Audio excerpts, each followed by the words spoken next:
नमस्कार सभी दोस्तों का हमारे चैनल विजय एजुकेशन न्यूज पर आपको पूर्णतया सिलेबस बताने के बाद मैं आपका दोस्त एच पूनिया फिर हाजिर हूं एक बार अपने इसी चैनल पर आपके जीके के मेन सब्जेक्ट ज्योग्राफी को लेकर।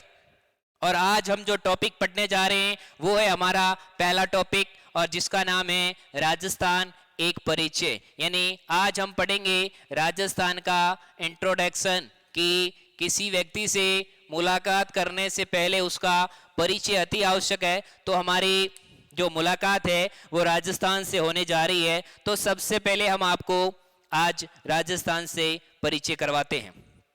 आपका जो पहला टॉपिक दिया गया है मेरे दोस्तों वो है राजस्थान की स्थिति एवं विस्तार, यानी राजस्थान की सीमाएं और वो सब दिया गया है। लेकिन उससे पहले राजस्थान नाम कैसे बना, प्राचीन समय में राजस्थान को किस नाम से पुकारा जाता था और इसकी विभिन्न पुस्तकों में इसके क्या क्या नाम मिलते हैं, उन सारी चीजों का हम अध्ययन करेंगे।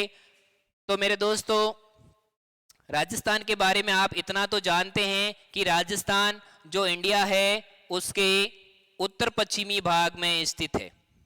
कौन से भाग में? राजस्थान भारत के उत्तरी पश्चिमी भाग में स्थित है, आप सब जानते हैं। और राजस्थान की हमारी राजधानी क्या हो गई मेरे दोस्तों? जयपुर है। आप भली भांति परिचित हैं, मैं जानता हूं बहुत छोटी बात है राजस्थान की राजधानी जयपुर, लेकिन कहीं पर पहुंचने के लिए कहीं से निकलना बहुत जरूरी होता है। यानी आप अपने लक्ष्य की ओर निरंतर बढ़ रहे हैं और हम आपके साथ हैं। तो देखिए अब बात करते हैं सबसे पहले हम अपने राजस्थान की। तो राजस्थान का जो हमारा भूभाग है इस भूभाग को सबसे पहले ऋग्वेद में किस नाम से जाना गया है? तो दोस्तों इस क्षेत्र को ब्रह्मवर्त नाम से जाना जाता था। किस काल में कहा जाए तो ऋग्वेद कालीन राजस्थान को प्रश्न आ सकता है कि ऋग्वेद कालीन राजस्थान को किस नाम से जाना जाता था, यानी राजस्थान के इस भूभाग के लिए किस शब्द का प्रयोग किया गया है ऋग्वेद में? तो मेरे दोस्तों ब्रह्मवर्त शब्द का प्रयोग किया गया है ऋग्वेद में। किसके लिए? राजस्थान के लिए। अब आती है सेकंड बात हमारी। आप भली भांति रामायण से परिचित हैं जिसके लेखक थे महर्षि वाल्मीकि, और इस रामायण में हमारे इस राजस्थान के भूभाग के लिए जिस शब्द का प्रयोग किया गया है वह है मरुकांतार। प्रश्न आ सकता है कि महर्षि वाल्मीकि द्वारा रचित रामायण में राजस्थान के इस भूभाग के लिए किस शब्द का प्रयोग किया गया है? तो मेरे दोस्तों किस शब्द का प्रयोग किया गया है? मरुकांतार। अब ये बात हो गई प्राचीन काल की। इसके बाद में एक और चीज हम देखते हैं कि सबसे पहले कौन से शिलालेख में राजस्थान शब्द का प्रयोग हुआ है? तो मेरे दोस्तों हम बात करते हैं एक शिलालेख का। मैं यहां आपके सामने नाम लिखना चाहूंगा जिसका नाम मैंने लिखा है गोसुंडी शिलालेख। ये गोसुंडी शिलालेख किस जिले में मिलता है? तो ये राजस्थान के चित्तौड़गढ़ जिले में मिलता है। चित्तौड़गढ़ का किला है। आप सब लोग चित्तौड़गढ़ के नाम से परिचित हैं कि गढ़ तो चित्तौड़ बाकी सब गढ़ैया, यानी राजस्थान में सबसे अच्छा जो किला माना जाता है वो किसे माना जाता है? चित्तौड़गढ़। वहां पर एक शिलालेख मिला है जिसका नाम है गोसुंडी शिलालेख। मेरे दोस्तों देखिए शिलालेख किसे कहा जाता है। आज अगर आप जो कुछ भी लिखना चाहें तो अपनी डायरी में अपनी नोटबुक में लिख सकते थे, लेकिन प्राचीन समय में इन सभी चीजों का आविष्कार नहीं हुआ था। तो राजा अपनी बात को प्राचीन यानी आगे और काल तक जीवित रखने के लिए वो शिलाओं पर लेख लिखते थे। शिला यानी पत्थर, वो शिलाओं पर लेख लिखवा कर उसे किसी झील, नदी, तालाब या शहर के किसी मंदिर में रखवा दिए जाते थे। तो उन शिलालेख में सबसे पहले हमें राजस्थान ये नाम मिलता है। ये जो राजस्थानीय ये नाम सबसे पहले हमें कहां मिलता है? गोसुंडी शिलालेख में प्रश्न आ जाएगा। इस शिलालेख का कब का शिलालेख है? तो 532 ईस्वी का। ध्यान रखिए, ईसा पूर्व नहीं है, 532 ईस्वी में गोसुंडी शिलालेख जो चित्तौड़गढ़ में स्थित है। और वहां पर हमें राजस्थान के लिए क्या नाम मिलता है मेरे दोस्तों? राजस्थानीय। इस चीज को याद रखिएगा, कई एग्जाम में यह प्रश्न आ चुका है कि सर्वप्रथम किस शिलालेख में राजस्थानीय शब्द का उल्लेख मिलता है। तो हमें याद रखना है कि गोसुंडी शिलालेख चित्तौड़गढ़ में स्थित है और वहां पर हमें क्या नाम मिलता है? राजस्थानीय। तो ये तो होगी सबसे पहले मिले शिलालेख की बात। अब इसके बाद जो नेक्स्ट बात मैं करने जा रहा हूं आपके लिए, इसके बाद में जो शिलालेख मिला था बसंतगढ़ शिलालेख, उसका नाम क्या था मेरे दोस्तों? बसंतगढ़ शिलालेख। याद रखना है आपको कि जो आपका गोसुंडी शिलालेख है वो कौन से जिले में? चित्तौड़गढ़ में। लेकिन जो बसंतगढ़ शिलालेख है वो सिरोही जिले के अंदर स्थित है। कौन से जिले में? सिरोही जिले में स्थित है। और इसकी जो खोज ये कब का है? ये 682 ईस्वी का है। याद रखिएगा, गोसुंडी शिलालेख 532 ईस्वी का था और यह है 682 ईस्वी, यानी गोसुंडी शिलालेख के बाद का शिलालेख है मेरे दोस्तों। तो इस शिलालेख में हमें नाम क्या मिलता है?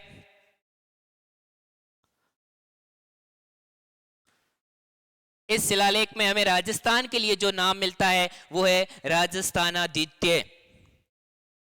उसमें हमें नाम मिल रहा था राजस्थानीय, यानी किसमें? गोसुंडी शिलालेख में। लेकिन बसंतगढ़ शिलालेख है जो कौन से जिले में स्थित है? राजस्थान के सिरोही जिले में स्थित है। और कब का है? 682 ईस्वी का है, ईसा पूर्व नहीं है। आपको ऑप्शन में यानी 682 ईस्वी और 682 ईसा पूर्व भी लिखा आ सकता है, यानी इस प्रकार ईसा पूर्व। तो आपको बिल्कुल ध्यान रखना है कि ये 682 ईस्वी का है। कौन सा शिलालेख? बसंतगढ़ शिलालेख सिरोही का। और इसमें हमें राजस्थान के लिए मेरे दोस्तों क्या नाम मिलता है? राजस्थाना द्वितीय। बहुत ही इंपॉर्टेंट लाइन है, चीजें आपको हमेशा ध्यान रखनी है। ये तो बात कर रहे थे हम अपने प्राचीन समय की। अब मेरे दोस्तों मैं आपको एक चीज बताना चाहता हूं कि राजस्थान में राजस्थान तो नाम अभी बना है। जैसे आपको पता है कि प्राचीन समय में राजस्थान को राजपुताना नाम से भी संबोधित किया जाता था। अंग्रेज लोग राजस्थान के लिए राजपुताना शब्द का प्रयोग करते थे। क्यों? क्योंकि राजस्थान में आपको पता है बहुत सारे किले हैं, वहां बहुत सारे राजा थे और जहां राजा थे वहां उनकी रियासतें थी। तो राजस्थान में अधिकतर राजपूत शासकों का अधिकार था। तो इसलिए राजस्थान को प्राचीन समय में राजपुताना भी कहा जाता था। और राजस्थान के लिए राजपुताना सबसे पहले किन्होंने कहा? तो ध्यान रखिएगा, एक नाम आता है जॉर्ज थॉमस। तो राजस्थान के लिए सबसे पहले राजपुताना शब्द का प्रयोग करने वाले कौन थे? जॉर्ज थॉमस थे।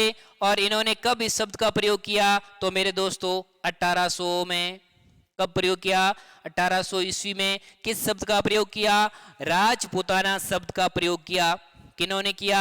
जॉर्ज थॉमस ने। बिल्कुल याद रखने वाली चीज है, एग्जाम में सीधा ऐसे प्रश्न आ सकता है कि राजस्थान के लिए राजपुताना शब्द का सबसे पहले प्रयोग करने वाले कौन थे? तो बिल्कुल हमें याद रखना है जॉर्ज थॉमस। अब इसके बाद मेरे दोस्तों मैं आपको एक और इंपॉर्टेंट चीज, देखिए हम लोग बिल्कुल एक नोट्स की तरह पिन पॉइंट चीजें लिख रहे हैं, बुलेट नोट्स। बिल्कुल आप कोई भी बुक पढ़ेंगे तो आपको नोट्स बनाने पड़ेंगे और यहां आपके सामने बिल्कुल एकदम नोट्स ही नोट्स हाजिर है। अब देखिए इसके बाद राजस्थान के लिए राजस्थान और राजस्थान, इन दोनों शब्दों का प्रयोग किया था। किन्होंने किया था? Colonel James Tod. Colonel James Tod जो बहुत समय तक राजस्थान में रहे और राजस्थान के इतिहास का इन्होंने बहुत समय तक अध्ययन किया। ये एक अंग्रेज थे, इतिहासकार थे, लेकिन इन्होंने अपने जीवन का अधिकतम समय है जो राजस्थान के अंदर ही बिताया था। इसलिए कर्नल जेम्स टॉड को राजस्थान के इतिहास का पितामह कहा जाता है। राजस्थान के इतिहास का पितामह। तो मेरे दोस्तों राजस्थान के इतिहास का पिता में किसे कहा जाता है? Colonel James Tod. इनका एक और नाम हमें मिलता है पुस्तकों में, और इन्हें घोड़े वाले बाबा कहते हैं। क्या कहते हैं? घोड़े वाले बाबा। यानी राजस्थान के इतिहास के पिता में है और घोड़े वाले बाबा के नाम से प्रसिद्ध कर्नल जेम्स टोड ने राजस्थान और राजस्थान दोनों नाम, राजस्थान और राजस्थान, इन शब्दों का प्रयोग उन्होंने कब किया मेरे दोस्तों? तो इन शब्दों का प्रयोग उन्होंने किया था 1829 के अंदर। कब किया? 1829 में। इनकी एक बुक आई थी the annals and antiquities of Rajasthan.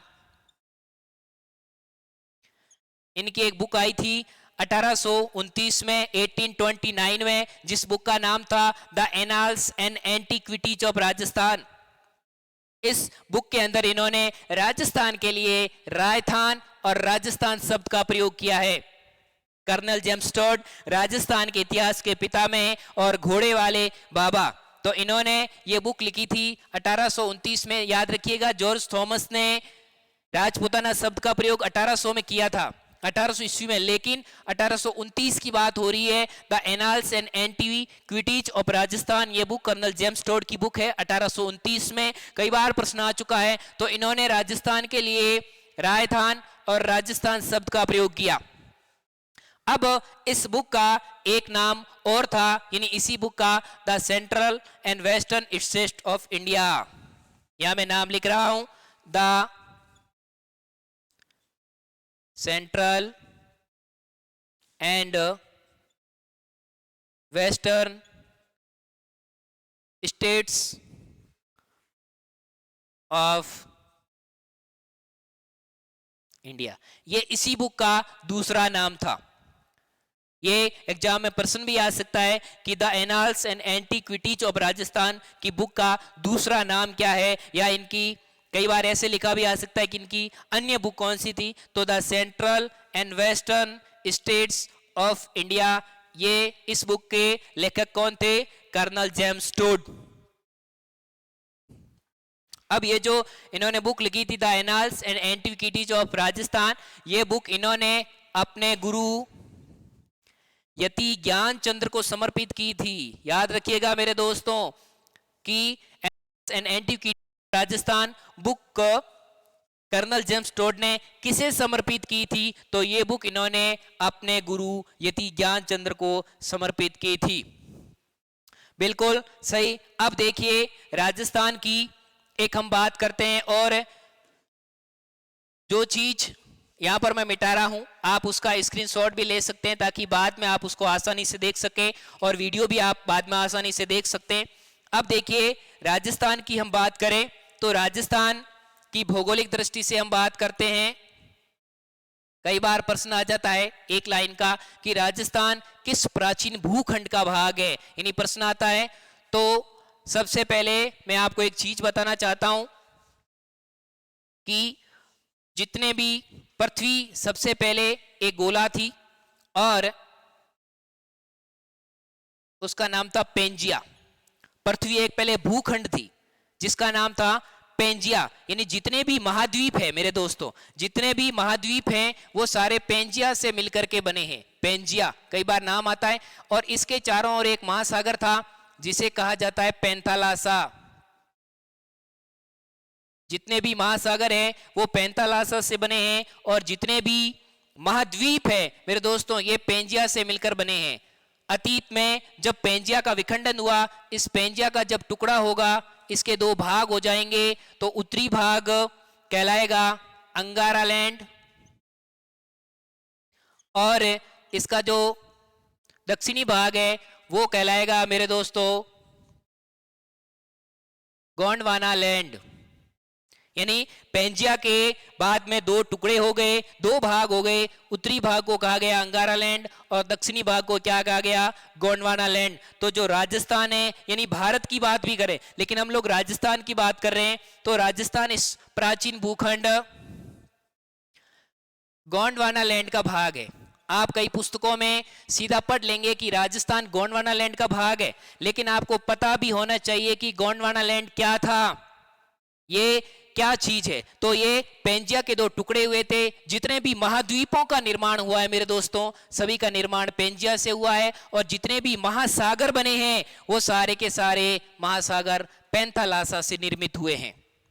तो इसके दो टुकड़े हो गए, बीच में 33 सागर, बीच में जो सागर था इसका नाम बता दिया गया। आगे हम पढ़ेंगे कि जो मरुस्थल में रहते हैं, जो भारत का उत्तरी पश्चिमी भाग में मरुस्थल है, वो 33 सागर का भाग है, यानी इस मरुस्थल की जगह कभी पहले 33 सागर स्थित था। उसके बाद में जो दक्षिण में जितने भी महाद्वीप स्थित है, दक्षिणी अमेरिका, अफ्रीका, ऑस्ट्रेलिया, और जो भारत का भाग है, वो सारे के सारे इस गोंडवाना लैंड से निर्मित हुए हैं। तो हमारा राजस्थान है। अगर आप प्रश्न आ जाए किस प्राचीन भूखंड का भाग है, तो हम कहेंगे कि हमारा राजस्थान प्राचीन भूखंड गोंडवाना लैंड का भाग है। अब देखिए, ये आपके लिए एक सामान्य जानकारी का जो चैप्टर चल रहा है, इसमें हम आपको आगे और बताना चाहते हैं कि राजस्थान का वर्तमान स्वरूप कब सामने आया। सीधा प्रश्न मिलता है कि राजस्थान का जो वर्तमान स्वरूप, यानी आज हमारे सामने जो राजस्थान है, आज आप जो नक्शे में राजस्थान देखते हैं, वो कब बना पूर्णतया। तो राजस्थान का वर्तमान स्वरूप 1 नवंबर 1956 को हमारे सामने आया। 1 नवंबर 1956 को राजस्थान विभिन्न प्रकार की, देखिए राजस्थान के निर्मित होने से पहले मैंने आपको बताया भी था कि राजस्थान में इसे राजपूताना कहा जाता था। यहां पर राजपूत राजाओं का अधिकार था, बहुत सारी रियासतें थी। लेकिन जब भारत आजाद हुआ, और जब भारत आजाद हुआ तो भारत के सामने सबसे बड़ी समस्या थी कि भारत का एकीकरण करना, भारत का इंटीग्रेशन ऑफ इंडिया, यानी भारत का एकीकरण करना, यानी भारत की सभी रियासतों को मिला करके एक विशाल देश का निर्माण करना, जिसका नाम था हिंदुस्तान। तो हिंदुस्तान का निर्माण करने के लिए विभिन्न रियासतों का एकीकरण का जो कार्य किया था, वो हमारे वल्लभ भाई पटेल, जिन्हें इतिहास लौह पुरुष के नाम से जानता है, the iron man of India, यानी लौह पुरुष के नाम से किन्हें जानता है, सरदार वल्लभ भाई पटेल, जिन्होंने भारत की रियासतों का एकीकरण किया और इस भारत के नक्शे को, इस भारत को हमारे सामने रखा। तो जब राजस्थान का एकीकरण हुआ मेरे दोस्तों, तो राजस्थान जब हमारा आजाद, यानी भारत जब आजाद हुआ, तो हमारे पास राजस्थान में 19 तो देसी रियासतें थी। प्रश्न आएगा, स्वतंत्रता के समय राजस्थान में कितनी देसी रियासतें थी। तो राजस्थान में 19 देसी रियासतें थी और 3 ठिकाने थे, यानी राजा महाराजों की रियासतें होते हैं, जो जमींदार होते थे उनके भी ठिकाने होते थे। और 3 ठिकाने कौन से थे? कुशलगढ़, लावा और नीमराणा। ये जब स्वतंत्र हुआ, यानी स्वतंत्रता के समय राजस्थान के अंदर कितनी रियासतें थी? 19 देसी रियासतें थी। और ठिकाने कितने थे? 3 ठिकाने थे और एक केंद्र शासित प्रदेश था, यानी जहां पर सीधा केंद्र का, यानी चीफ कमिश्नरेट का अधिकार था। तो उस चीफ कमिश्नरेट को, उस क्षेत्र को किस नाम से जाना जाता है? चीफ कमिश्नरेट क्षेत्र। और वो एक क्षेत्र था और उसका नाम था अजमेर मेरवाड़ा। ये एक ऐसा क्षेत्र था जो सबसे बाद में हमारे राजस्थान में सम्मिलित हुआ। राजस्थान में सबसे बाद में सम्मिलित होने वाला क्षेत्र कौन सा था? अजमेर मेरवाड़ा क्षेत्र, यानी चीफ कमिश्नरेट क्षेत्र। और ये ऐसा क्षेत्र था, यहाँ के मुख्यमंत्री भी रह चुके हैं, सिर्फ अजमेर मेरवाड़ा क्षेत्र के मुख्यमंत्री भी रह चुके हैं, जिनका नाम था हरिभाऊ उपाध्याय। हरिभाऊ उपाध्याय, यानी क्योंकि ये क्षेत्र पहले राजस्थान में सबसे अंत में सम्मिलित हुआ, और जब सम्मिलित नहीं था तो यहाँ पर भी मुख्यमंत्री थे, यहाँ भी सरकार थी, और यहाँ के पहले मुख्यमंत्री जिनका नाम क्या था? हरिभाऊ उपाध्याय। तो जब स्वतंत्र हुआ उस समय राजस्थान में 19 देसी रियासतें थी। याद रखने वाली चीज है, 3 ठिकाने थे, कुशलगढ़, लावा, नीमराना और एक चीफ कमिश्नरेट क्षेत्र था, और जिसका नाम क्या था मेरे दोस्तों, अजमेर मेरवाड़ा क्षेत्र। और जिसके पहले मुख्यमंत्री कौन हुए, हरिभाऊ उपाध्याय। याद रखने वाली चीज है, और आप लोगों ने, मैं बिल्कुल मानता हूं कि याद रख ली होगी। अब इसके बाद में हम देखते हैं कि जितने भी चीजें मैंने आपको मेरे दोस्तों बताई है, आप अगर हाथों हाथ इस चीज को याद कर लें, जैसे जैसे मैं आपको पढ़ा रहा हूं वैसे वैसे आप अपने नोट्स तो बाद में वीडियो देखकर बना लीजिएगा, लेकिन साथ में आप रफ कॉपी में एक पेन लेकर इन शब्दों से परिचित हुइए कि गोंडवाना लैंड क्या है, अंगारा लैंड क्या है, और जो जितने भी मैंने आपको यहाँ बताए हैं कि मरुकांतार में वाल्मीकि ने, यानी मरुकांतार शब्द का प्रयोग किया है वाल्मीकि ने रामायण के अंदर, और ऋग्वेद में ब्रह्मवर्त शब्द का प्रयोग हुआ है, और राजपुताना शब्द का प्रयोग जॉर्ज थॉमस ने किया था 1800 ईस्वी में। इसके बाद में कर्नल जेम्स टोड की बुक आई थी 1829 में, the annals and antiquities of Rajasthan. अब अगली चीज जो हम पढ़ने जा रहे हैं मेरे दोस्तों, वो है राजस्थान की कुछ भौगोलिक इकाइयां। कहने का मतलब ये हुआ कि राजस्थान के इस प्रदेश को अलग अलग क्षेत्रों में अलग अलग नाम से पुकारा जाता है। अगर आप जोधपुर, पाली, मारवाड़, इस क्षेत्र को मारवाड़ कहते हैं। अगर आप इस क्षेत्र में घूमते हैं, आप उदयपुर, चित्तौड़गढ़ में घूमते हैं, तो उस क्षेत्र को मेवाड़ कहा जाता है। इसी प्रकार हम आपके सामने एक शब्दावली लेकर के आए हैं, एक नई शब्दावली जिससे आपका परिचय होना अति आवश्यक, जो आपके इस परीक्षा की दृष्टि से भी महत्वपूर्ण है, और जो राजस्थान के परिचय के लिए भी आपके लिए बहुत ही अति आवश्यक है। तो सबसे पहले मैं आपके सामने एक नाम लिखता हूं, जांगल देश। तो मेरे दोस्तों, जांगल देश किसको कहा जाता था? जांगल देश बीकानेर और जोधपुर का उत्तरी भाग, बीकानेर और जोधपुर के उत्तरी भाग को जांगल देश। प्रश्न सीधा परीक्षा में आ सकता है कि राजस्थान के किस क्षेत्र को जांगल देश के नाम से जाना जाता था? तो बीकानेर और जोधपुर का जो उत्तरी भाग था उसे जांगल देश के नाम से जाना जाता था। फिर नाम आता है योद्धेय क्षेत्र। राजस्थान के किस क्षेत्र को योद्धेय? गंगानगर और हनुमानगढ़। राजस्थान का जो गंगानगर और जो हनुमानगढ़ का क्षेत्र है उसे योद्धेय के नाम से जाना जाता है। याद रखिए इसे मेरे दोस्तों। अब आपके सामने एक इंपॉर्टेंट नाम और आ रहा है, गिरवा की पहाड़ियां। प्रश्न सीधा भी आ सकता है कि गिरवा की पहाड़ियां कौन से राजस्थान के जिले में स्थित है, या गिरवा क्षेत्र किसको कहा जाता है? तो गिरवा क्षेत्र उदयपुर के आसपास का क्षेत्र, उदयपुर के आसपास का जो क्षेत्र है आपका, उसको क्या कहा जाता है मेरे दोस्तों? उसे गिरवा कहा जाता है। और वहां पर क्यों? क्योंकि वहां पर गिरवा की पहाड़ियां भी स्थित है, इसलिए इस क्षेत्र को गिरवा कहा जाता है। ये उदयपुर के आसपास का क्षेत्र है। उदयपुर जिसे राजस्थान की झीलों की नगरी कहा जाता है, the lake of city, city of lake,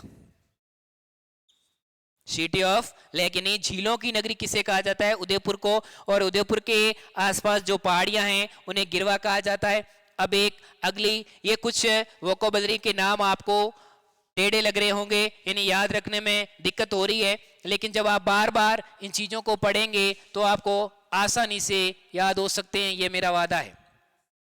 अब नाम आता है, राजस्थान के किस प्रदेश को अहि छत्रपुर कहा जाता है?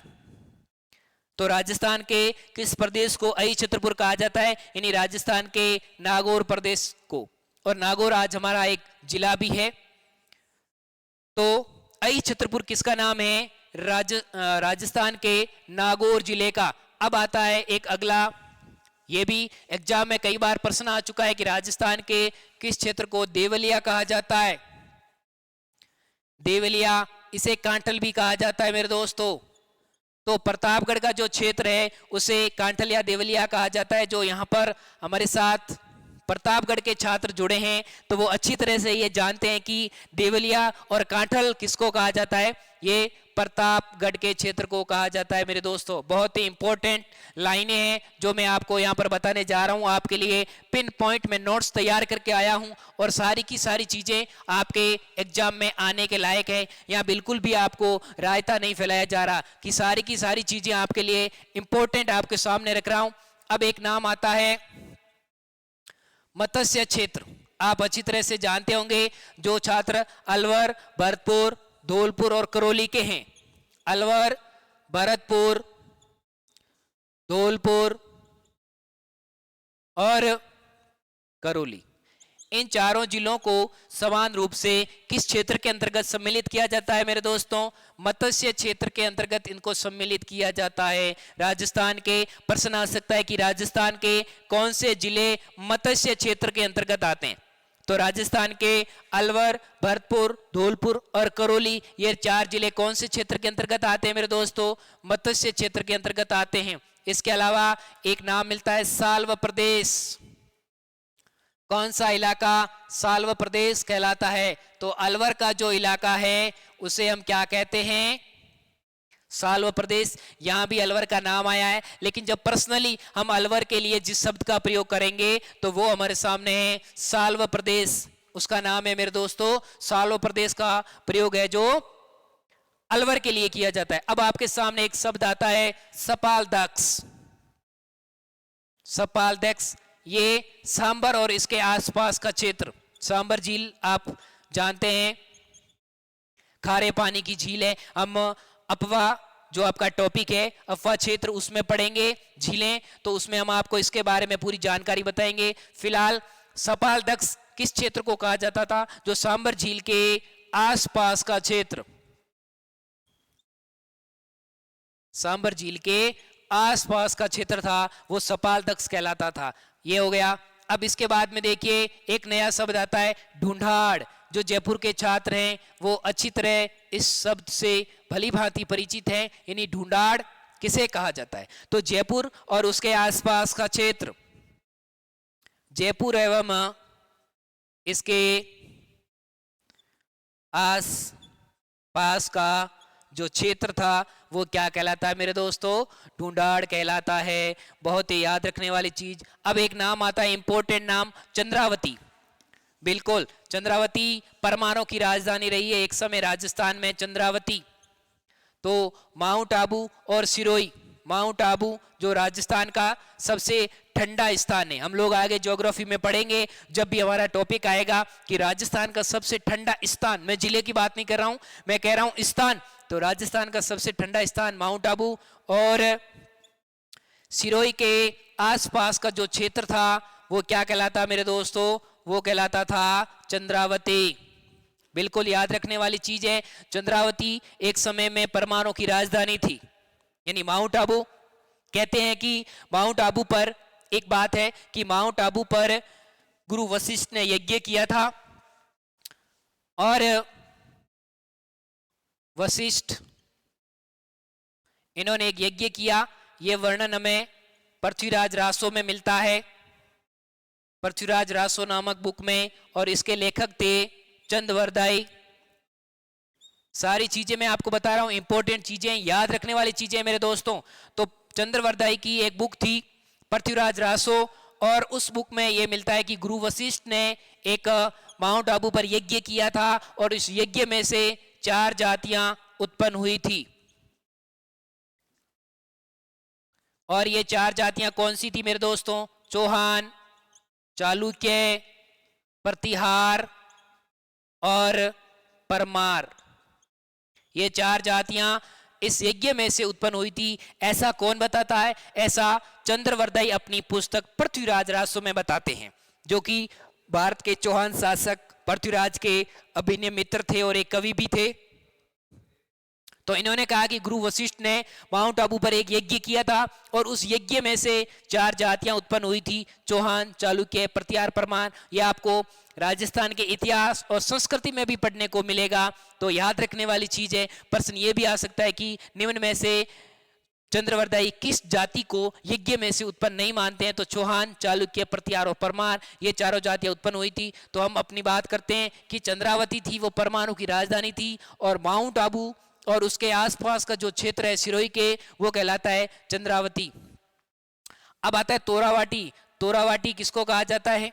तोरावाटी शेखावाटी क्षेत्र को। तोरावाटी शेखावाटी का जो क्षेत्र है आपका, वहां पर तोरावाटी की पहाड़ियां भी स्थित है। तो सीकर झुंझुनू का जो क्षेत्र है वो तोरावाटी कहलाता है। यानी शेखावाटी का क्षेत्र या तोरावाटी का क्षेत्र कहें, या तोरावाटी हम उसको भी कह सकते हैं कि यहाँ पर एक नदी बहती है जिसका नाम है कांतली नदी।